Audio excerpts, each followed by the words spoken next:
Hola, bienvenidos a esta interesante sesión. Y un servidor, Jadniel Ligaona, les explicará sobre la preparación de los remedios homeopáticos, no sobre cada uno de ellos, pero sí sobre las formas generales que utilizamos. Discutiremos qué son y cómo obtenemos los ingredientes activos, qué métodos de extracción se prefieren y por qué, y cómo varía esto con la vía de administración de cada medicamento.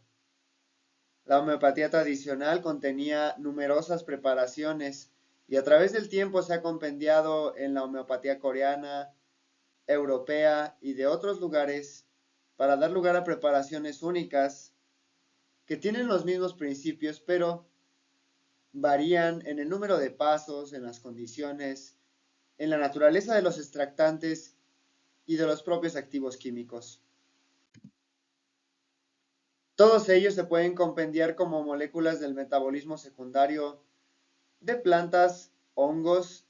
y también de algunos animales. Estas moléculas terapéuticas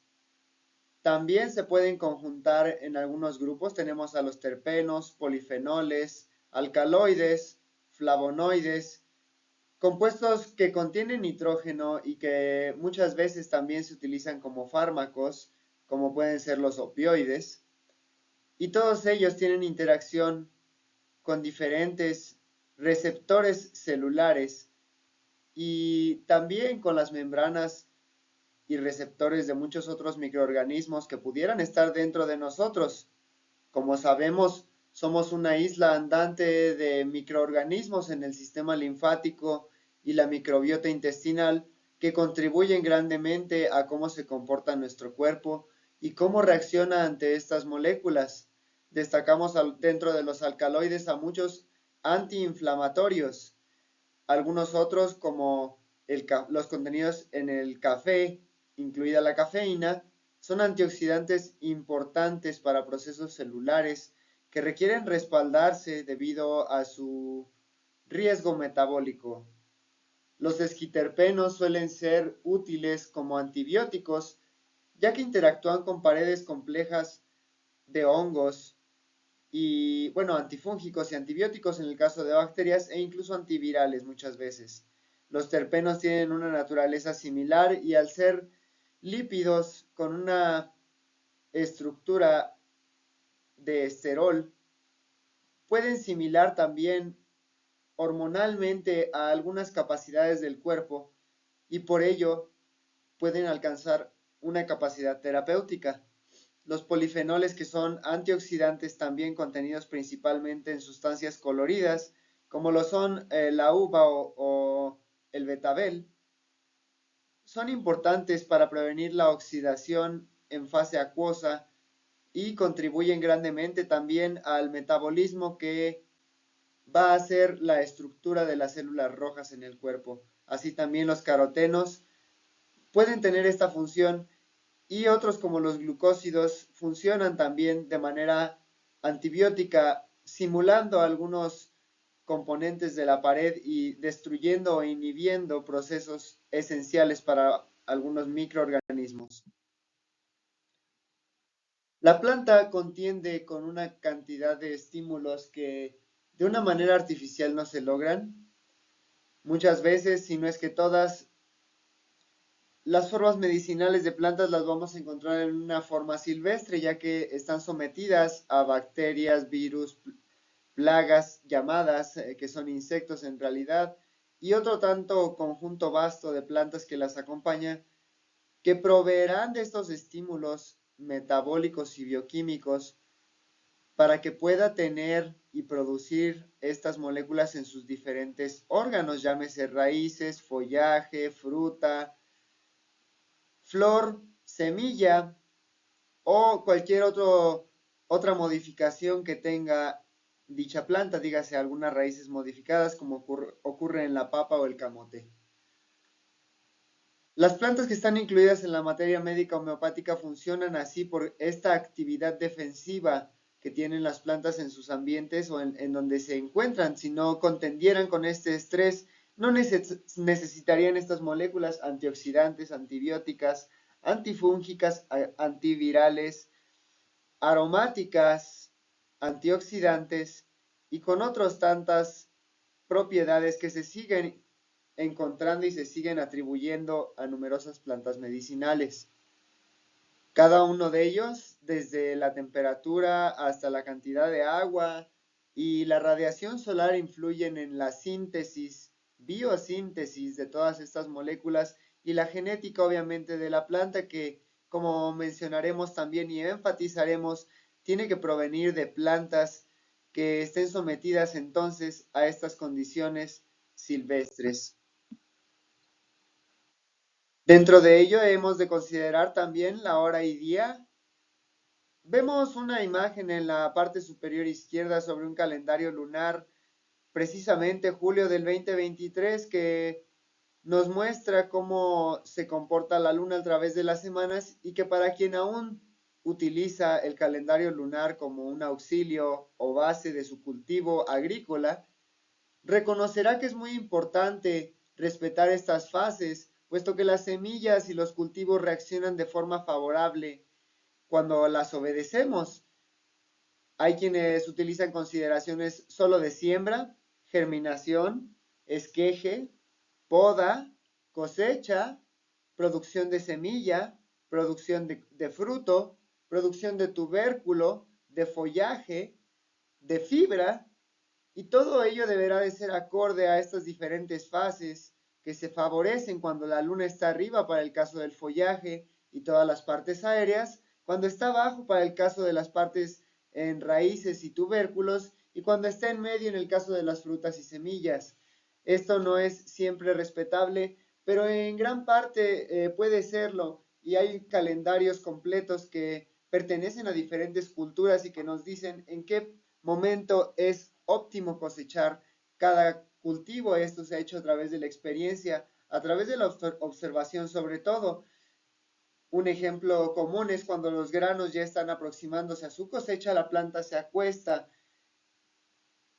enfoca todo este poder metabólico y recursos hacia la fruta o el grano, que será la promesa de vida, y deberá asegurarse que sea genéticamente competente y nutricionalmente vasto para poder dar origen a un nuevo organismo, de manera que importará la hora y día en que se cosechan, dígase si es lunes o domingo, dígase si son las 4 de la mañana o las 5 de la tarde. La latitud influye grandemente, ya que hay cultivos que no se pueden lograr simplemente en todas las latitudes y se requiere estar ahí para que produzcan estas cantidades y naturaleza de moléculas medicinales, como ocurre con el té verde o el café y todo este cinturón productivo de una numerosa variedad de especies que resultan ser además de alimenticias medicinales y que la materia médica también las comprende. Bien incluidas está la cebolla, por ejemplo, o el plátano, que en sus diferentes porciones son medicinales para nosotros y además un alimento. El coco está también incluido y sabemos que respecto a solo a latitudes sobre el nivel del mar. La especie es algo que destacar, que como vemos en la imagen de la izquierda para Kalanchoe daigremontiana o Kalanchoe serratea, algunos también llamándolo Kalanchoe, solamente serrata es serrata es la forma medicinal que podemos utilizar y que va a contener estas moléculas, mientras que daigremontiana contendrá otras y que cada uno se desarrollará con características que serán reconocibles muchas veces a simple vista, como el desarrollo de algunos pigmentos, algunos órganos o el simple hecho de tener una planta vigorosa con un volumen adecuado en fruta o en granos. La variedad es muy importante también, ya que se han generado numerosos cultivares que se han adaptado a diferentes climas y condiciones y desarrollan también estas características medicinales que otros no. Hay especies que son particulares de una zona, endémicas incluso, y que no pueden trasladarse a otros climas, por lo cual deberá uno saber no solamente si está comprendida en la materia médica, sino que si de alguna manera es medicinal y reconocible por alguna técnica local. Muchas veces los grupos indígenas reconocen todas estas especies y es útil recurrir a todo este vasto conocimiento que ellos poseen. La estación del año es obviamente muy importante, ya que desde ser invierno hasta primavera, verano y otoño deberá ser respetado para cada tipo de cultivo y cada tipo de molécula medicinal que busquemos obtener. siendo así, por ejemplo, para resinas que se producen en el tiempo de frío, cuando la planta quiere contender con estas temperaturas bajas y desea recubrirse con capas más cerosas, por lo cual si queremos obtenerlas durante las épocas calientes, no deberá ser así. Y en hongos sabemos que la humedad, las lluvias son lo mejor y también la caída de descargas eléctricas y la abundancia en nitrógeno en el agua de lluvia propician la fructificación de estos hongos para producir esporas y poder reproducirse de una manera vigorosa y con una vastedad genética que los dota de un metabolismo activo para defenderse también y producir estas moléculas terapéuticas.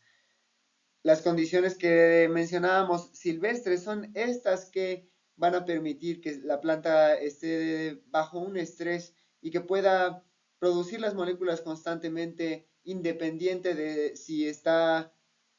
con un daño físico o no, sino que se previene de estas condiciones y absorbe también nutrientes que estructuralmente le hacen competente para poder desarrollarse ante herbívoros y algunos otros insectos que pueden dañarlo físicamente. Los métodos de extracción que utilizamos para cuando tenemos una vez ya identificado este material vegetal, animal o de cualquier naturaleza, también es diverso. Es donde la química suele entrar en juego y cada molécula va a tener un método preferente para extraerse. La mayoría suelen ser moléculas no polares que pueden ser extraídas mediante etanol o algunos otros solventes similares, metanol también incluido, pero que mientras más se acerquen al nivel alimenticio son recomendables, como el agua, el aceite vegetal, en el caso de los oleatos, el vinagre, que es el ácido acético para el caso de otras tantas moléculas que responden a la naturaleza polar o acuosa, y el metanol que mencionábamos, que también es altamente eficiente, pero que por su naturaleza neurodegenerativa es poco recomendable y solo bajo ciertos métodos químicos que aseguran eliminarlo en suficiente cantidad sería recomendable, como aquellos que extraen aceites esenciales por rotavapor o métodos químicos que nos aseguran la recuperación del solvente en un 99%. Cada equipo va a dar una eficiencia distinta de cómo vamos a extraer. La química tradicional que utilizaba Hahnemann era simplemente aquella de colocar el material vegetal con cierto grado de maceración y añejado en un frasco que lo protegiera de la luz y que contuviera este solvente. Las sucusiones, es decir, la agitación constante, hacía lo suficiente para romper estas paredes celulares y que pudiera contenerse en la molécula activa dentro de nuestro solvente. Sin embargo, esta modificación a través de diferentes técnicas, culturas y avances en la química ha permitido que esta eficiencia incremente y se haga de una manera más fina, a grado en que la cromatografía pueda discriminar moléculas que nos interesan y aislarlas. Algunos otros, como la separación simplemente por fases, como también puede ser la destilación, nos puede ayudar a obtener estas moléculas de una forma más aislada y sin algunas otras que son indeseables en el caso de cuando se consumen de manera oral, que son moléculas amargas y que no tienen precisamente actividad terapéutica como suele ser la clorofila. De manera que estos métodos de extracción se han hecho más complejos cada vez, más completos también, y han sido útiles para llegar a formas farmacéuticas incluso de estos medicamentos homeopáticos en concentraciones conocidas. Por parte del procesamiento de la muestra debemos decir que una muestra seca primero se debe triturar. Debe ser así para todo tipo de muestra, pero básicamente las muestras secas permiten que así sea más fácil la extracción y mientras más pequeño sea el tamaño de la partícula, más eficiente será este intercambio químico y por ende la extracción. Por tanto, después cuando el solvente se añada, será un mayor contacto el que haya entre cada célula o partícula pequeña, conjunto de células, y esta polaridad del solvente o apolaridad. Después debe separar por filtración aquellos sólidos, ya que nos interesa muchas veces solamente tener un líquido que contenga la molécula terapéutica en cierta concentración. que discutiremos más adelante. Para la homeopatía le interesa que sea pequeña. Sin embargo, cuando utilizamos solamente extractos totales, nos interesaría terminarlo aquí y envasar aseguradamente este extracto. Para una muestra fresca, lo único que se hace es que también se debe de secar primero o triturar antes de añadir el solvente, ya que se suele oxidar por la presencia de agua y esto afecta a las moléculas, de manera que cuando observamos un color café en un material vegetal colectado, quiere decir que la oxidación fue severa y podemos esperar pocas vitaminas, pocas moléculas antioxidantes y otras terapéuticas debido a este maltrato. Por ende, se debe conservar en oscuridad, se debe macerar por algunos días, queriendo decir que se coloca en un ambiente antioxidante, pudiendo ser miel, pudiendo ser agua con algún mineral o pudiendo ser simplemente la materia prima licuada con algún otro tipo de antioxidante que comúnmente en la química pues se utilizan algunas sales como el benzoato de sodio. Después de esto le ocurriría lo mismo que en un preparado seco y deberíamos descartar los sólidos al licuarlos y envasarlo posteriormente en condiciones de oscuridad. Para el caso de los aceites, se suele utilizar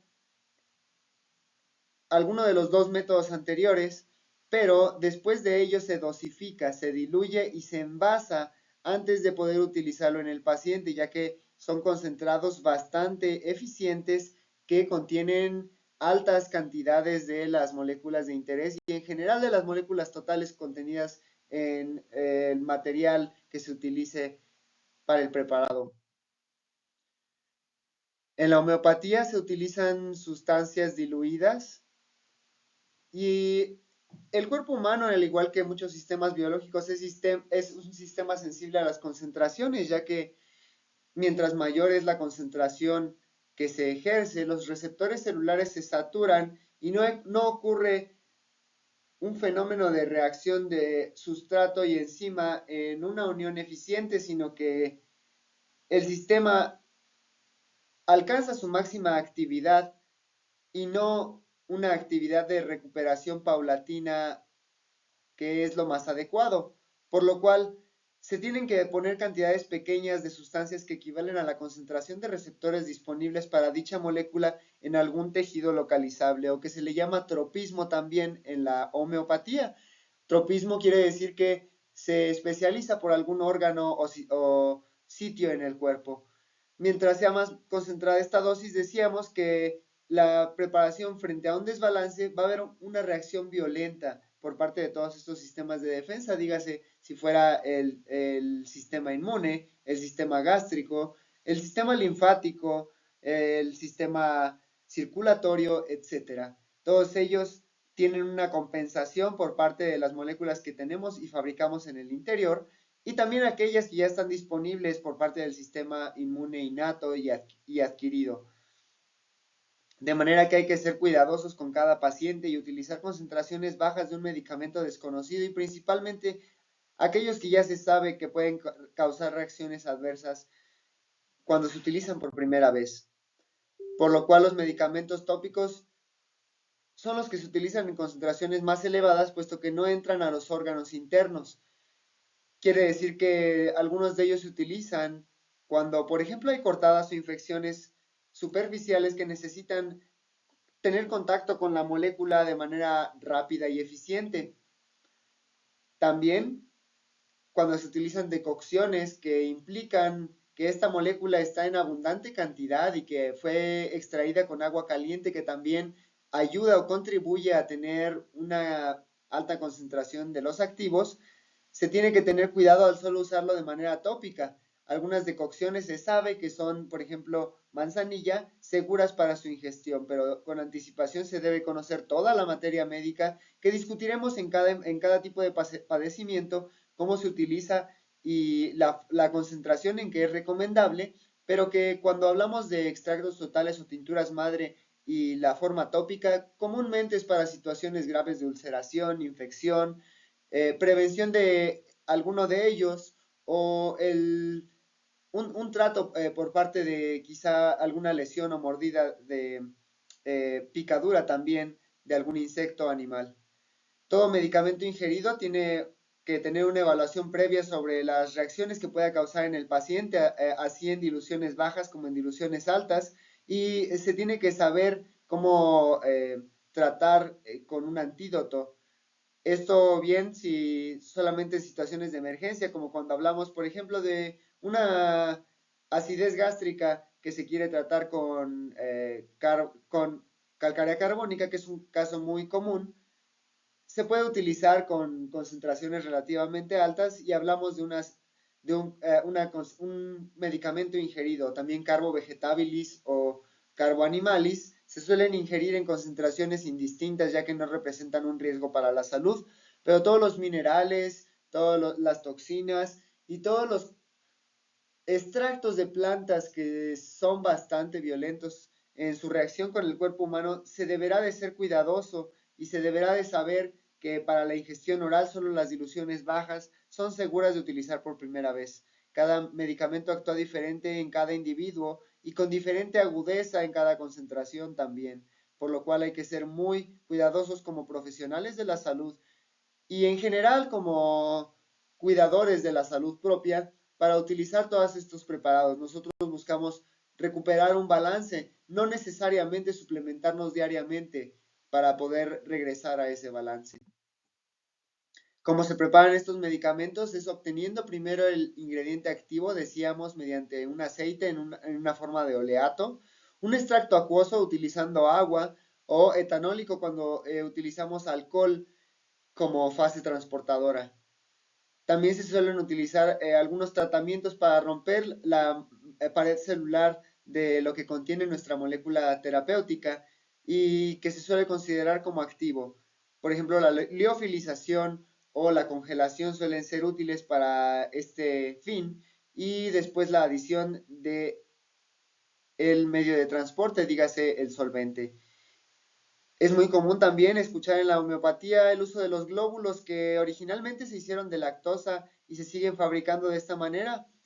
ya que suelen ser eficientes por la cantidad de activo que suelen transportar en su superficie, pero también por su economía y por la situación de que interactúan con las células de una manera eficiente, al igual que la glucosa o la fructosa. Actualmente hay otros materiales vastos que se han implementado para abaratar el precio de estos glóbulos, pero también se utilizan por las diluciones y la forma en que se disuelve en el preparado de alcohol agua en el que normalmente se añade. Este excipiente, perdón, es el que se va a utilizar para una forma distinta de dilución que no solamente es el líquido, sino que estas partículas pequeñas también contienen información que más adelante en otra interesante sesión discutiremos cómo es que funciona para cada medicamento o en general para todos ellos, pero que se prefiere también en estos glóbulos de lactosa porque se pueden transferir una y otra vez haciendo cambios infinitesimales en la concentración dentro de la solución. Sabemos bien que en cada etapa de dilución se tiene que agitar como lo hacía Hahnemann en su materia médica originalmente, de manera que cada que se pasa una potencia centesimal, decimal o 50 milesimal, se tiene que agitar vigorosamente, aunque en la actualidad se hacen mediante máquinas que ya evitan este desgaste mecánico de estar agitando la muestra. Sigue siendo importante puesto que es el principio de activación o potenciación de la muestra para asimilar lo que hay dentro de estas moléculas y su estructura con lo que tenemos dentro del frasco. Antes, cuando originalmente se descubrió este principio, se solía hacer contra una superficie de cuero y se decía que era lo que importaba para que se activara. Pero más tarde, pues sabemos que no tiene contacto con el interior, así que el material con el que tenga la agitación, contacto, es indistinto. Lo que importa es el contenido y las consideraciones que mencionamos en esta sesión, que espero que hayan sido de ayuda e interesante para usted y que le recomiendo además de una posteriores observaciones en cada medicamento. Es importante también mencionar que todos los extractos se conservan en oscuridad por su naturaleza antioxidante y ya que fuera de la planta están desconectados como si se tratase de una antena, ya que originalmente en una flor o en un órgano de la planta se organizan para transferir estos electrones que mediante sus dobles enlaces logran ser un antioxidante, pero cuando están dentro del líquido se encuentran propensos a la oxidación por los fotones de la luz y deben por ende usarse frascos ámbar para contenerlos. Gracias por acompañarme en esta sesión y los veo en la próxima.